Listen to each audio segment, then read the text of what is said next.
नमस्कार, जय हिंद। आज एक और नई कहानी लेकर हाजिर हुआ हूँ आप सबके समक्ष। तो प्रस्तुत है आप सबके समक्ष माँ और बेटे के स्नेह और ममता के प्रति प्रेम के बीच की कहानी।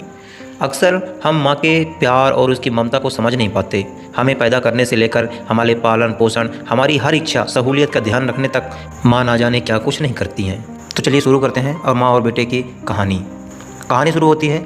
सोनू को माँ ने सब्जियाँ लाने बाजार भेजा था। घर लौटकर उसने किचन में थैला रखा और माँ को आवाज़ देने लगा। माँ उसके छोटे भाई को कमरे में बैठाकर होमवर्क करा रही थी। सोनू 12 साल का था और उसका छोटा भाई 5 साल का। बड़ा होने के कारण माँ उससे घर का छोटे मोटे काम करवाने लगी थी, जैसे दुकान से सामान लाना, बाज़ार से सब्जियां लाना, बगीचे की साफ़ सफाई करना, अपनी साइकिल धोना, अपना कमरा साफ़ करना, अपने कपड़े प्रेस करना। सोनू काम तो करता, लेकिन उसके मन में हमेशा रहता कि मुझे इतना काम करना पड़ता है और इसके बदले मुझे कुछ भी नहीं मिलता। आज उसने सोचा था कि इस बारे में मैं माँ से बात ज़रूर करूँगा, लेकिन उसकी हिम्मत नहीं हुई। इसलिए उसने एक कागज़ में सब कुछ लिखकर माँ को देने का मन बनाया। कुछ देर बाद वह कागज़ लेकर कमरे में गया जहाँ उसकी माँ बंटी को होमवर्क करवा रही थी। उसने चुपचाप कागज़ माँ के सामने बढ़ा दिया और माँ के कागज़ लेते ही कमरे से बाहर आ गया। माँ कागज़ पढ़ने लगी। उसमें लिखा था, माँ, मैंने इस सप्ताह जो भी काम किया है उसका हिसाब इस कागज़ में लिख रहा हूँ। बाज़ार से सब्ज़ी लाने के लिए 40 रुपये, बगीचे की सफाई के लिए 20 रुपये, कपड़े प्रेस करने के लिए 10 रुपये, साइकिल धोने के 5 रुपये, अलमारी सेट करने के 5 रुपये, कुल हिसाब कुल 90 रुपये हुए।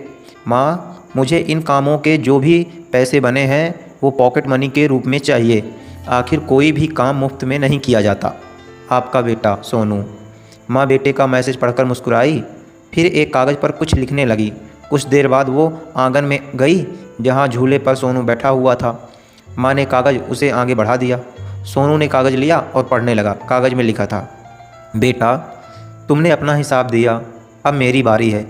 ये मेरा हिसाब। 9 महीने मैंने तुम्हें अपनी कोख में रखा, उसकी कीमत कुछ नहीं। तुम भूखे सोते थे तब तुम्हें अपना दूध पिलाने की कीमत कुछ नहीं। तुम छोटे थे तब तुम्हारा ख्याल रखने की कीमत कुछ नहीं। जब भी तुम बीमार पड़े तब रात रात भर जागकर तुम्हारी देखरेख किया, उसकी कीमत कुछ नहीं। इन सब से बढ़कर तुम्हारे लिए मेरे प्यार की कीमत तो लगाई ही नहीं जा सकती, वो तो अनमोल है। ये पढ़कर सोनू की आंखों में आंसू बहने लगे। वो भागकर अपनी माँ के पास गया, उनसे लिपटकर बोला, सॉरी मम्मी, मैंने कभी सोचा ही नहीं कि आपने मेरे लिए क्या क्या किया है, कितनी तकलीफ़ें सही हैं। I love you mummy. इस तरह सोनू समझ गया कि माँ की कीमत क्या होती है। माँ की कीमत क्या है? माँ ममता की एक मूर्त है। उनकी कीमत अनमोल है।